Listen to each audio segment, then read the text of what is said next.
I'm ready to go.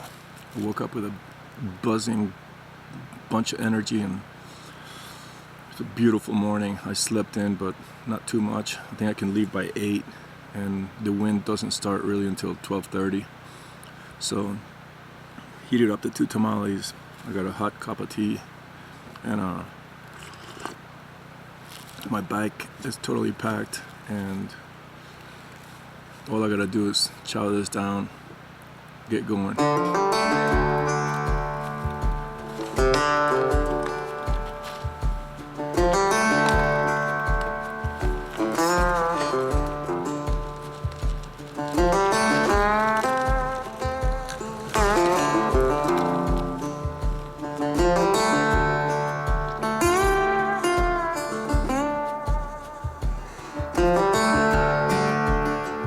After camping the night at Custer National Forest Parkside Campground, I start my climb up the highest paved highway in the northern Rocky Mountains, BEARTOOTH Pass. This will be my 3rd and highest mountain pass of my summer and life, and after hearing about how outstanding it is, I can't help but feel gratitude for this moment at hand. I'm about to point out where the road goes, and it goes right up to the top of this mountain right here. I don't know if you can see it, but the hairpin turns are all along that ridge there. There's more to climb after that, but that's like the first hairpin turns. My plan today is to ride the 52 miles to Cook City, Wyoming, which sits just outside the northeastern entrance to Yellowstone National Park. By day's end, I will have climbed a combined total of over 11,000 feet, the most gained feet in elevation in a single day of my entire summer.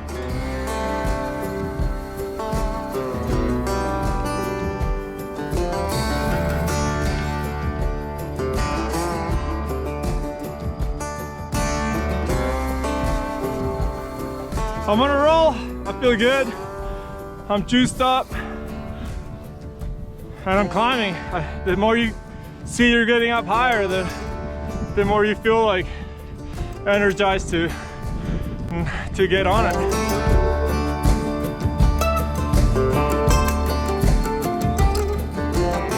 Hailed as the most beautiful road in the United States, BEARTOOTH Pass, also named BEARTOOTH Scenic Byway, rises to 10,947 feet elevation after gaining 6,040 feet in 30 miles at an average gradient of 3.4%.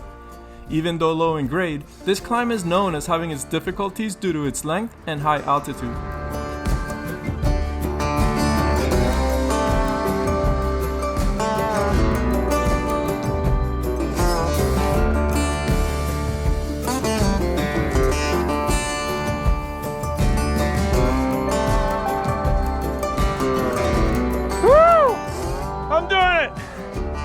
I feel good too. I hope I'm not faking myself out too early, but I feel strong. And I'm up here now. There's a lot more to go, but I'm in the midst of it. The first 6 miles of climbing entail continuous switchbacks, allowing me to notice my progress as the neighboring mountain tops come closer and the valley's landscape becomes more striking. After these initial switchbacks, I take a moment to rest at the Vista Point observation site, where I hand feed pieces of my energy bar to eastern chipmunks.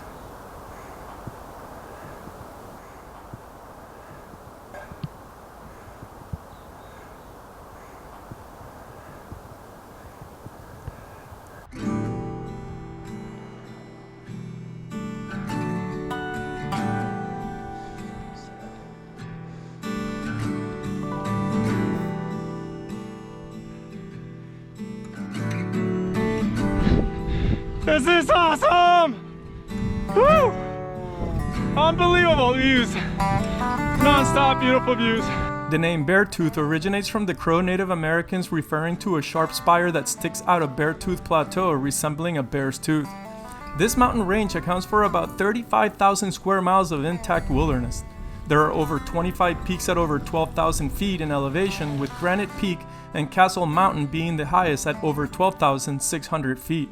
There are over 300 pristine lakes, waterfalls exceeding 300-foot drops, and 25 small glaciers, with Grasshopper Glacier being the most notable. I could stay up here all day just looking at this. It's home to the largest animals in North America, including grizzly bear, lynx, wolverines, cougars, wolves, and some of the largest herds of bison and elk found in the continent. I think I'm at the top, or very close to it.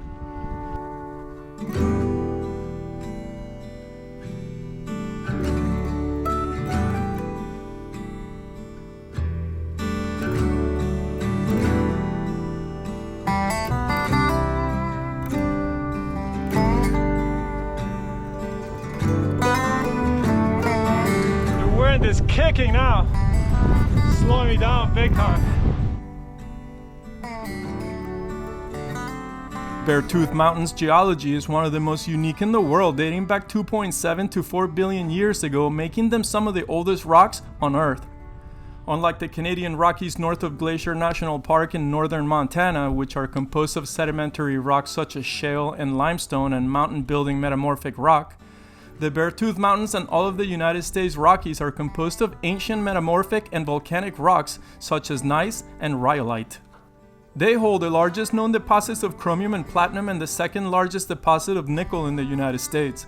There are also plentiful other elements found here such as gold, silver, copper, lead, and zinc. Even though by the later 1800s successful mining of these elements took place, the region's remoteness limited the financial viability. The most recent attempts to mine the region have been suppressed due to its proximity to Yellowstone National Park.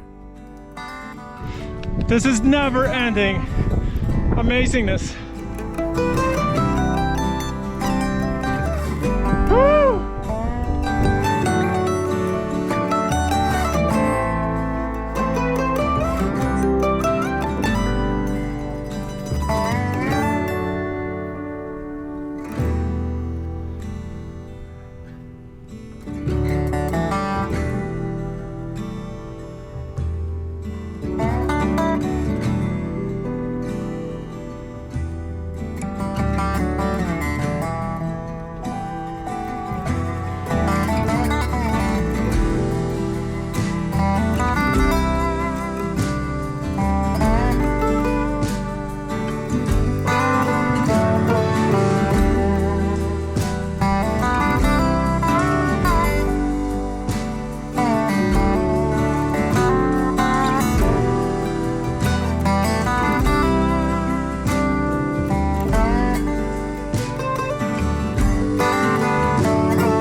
Ahead of me is the final set of switchbacks to reach Beartooth Pass's summit.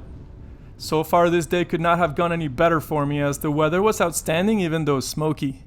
As I make my last few turns, I'm filled with euphoria like never before. It had been many weeks that I thought about this moment. My addiction to bicycle touring continues to grow after every day and experience I lived through while riding on these two wheels.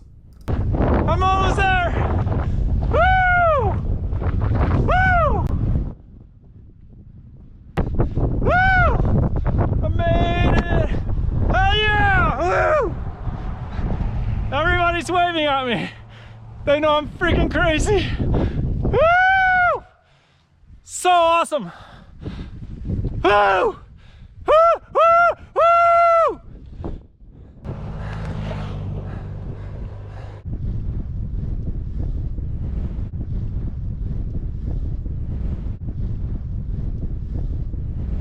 I just made it to the summit and my buddies left me. They were like 3 miles ahead of me. Man, all right. Man. Great job. It was so cool. I got up here and these guys are cheering me and clapping away. They're so, all the way from Florence. My Harley people, they're so cool.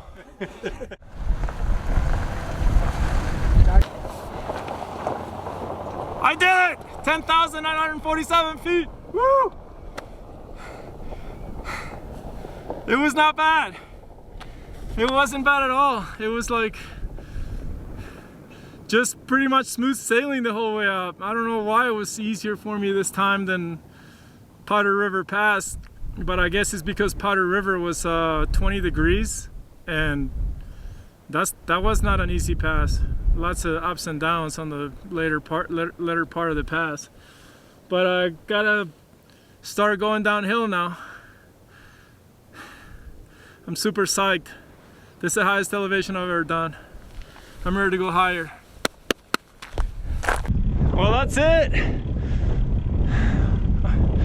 I guess now it's downhill. The smoke's getting to me. I'm kind of coughing a little bit because of it. It's annoying. But it's time to downhill. That right there is why these mountains are called the Beartooth Mountains.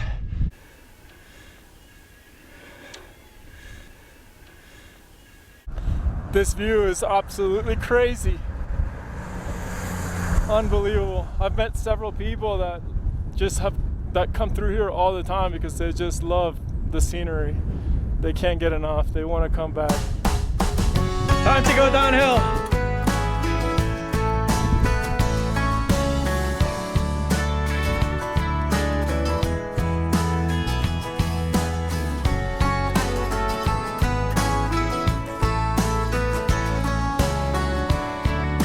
As I start my westward descent towards Cook City after 19 miles of climbing to reach Beartooth Highway's summit with a total gain of 7,250 feet of elevation, I am oblivious of what the remainder of this day has left for me.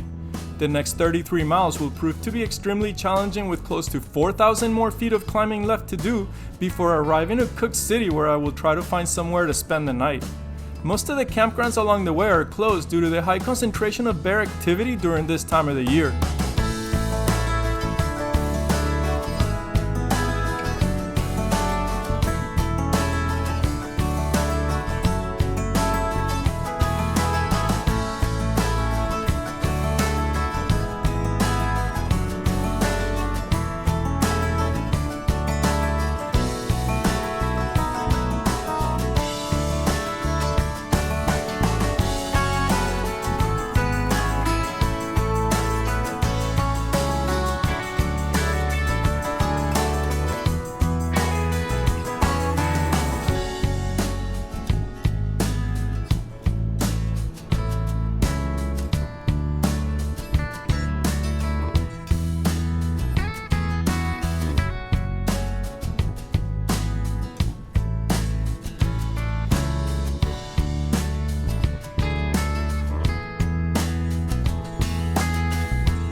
One of my weaknesses in this process called bicycle touring is my unwillingness to thoroughly plan my days ahead by researching all that each day has in store for me. This day is a great example. I had no idea I would climb a total of over 11,000 feet in elevation before reaching Cook City, or that the bear were out and about in high concentrations, or that the campgrounds were closed. I thought I would climb the summit and then descend into Cook City without much more climbing to do. I believe I subconsciously avoid details of my upcoming day on purpose, as I like to leave enough information unknown so I can find what is coming ahead of me without expectations. Bicycle touring offers me this sense of adventure, this sense of wondering what is ahead of me around every turn on the road, this creation of challenges and unbelievable daily rewards.